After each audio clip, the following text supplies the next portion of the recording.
औरत कह तरीका रोवता चूड़ी हमार तन्हाई अकेला में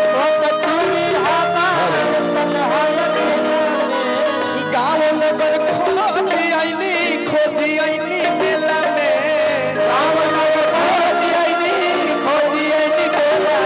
रोवता चूड़ी हमार तन्हाई अकेला में गाँव नगर खोजी आईनी मेला में। और औरत का कहतारी अब मुश्किल भइल बात जीना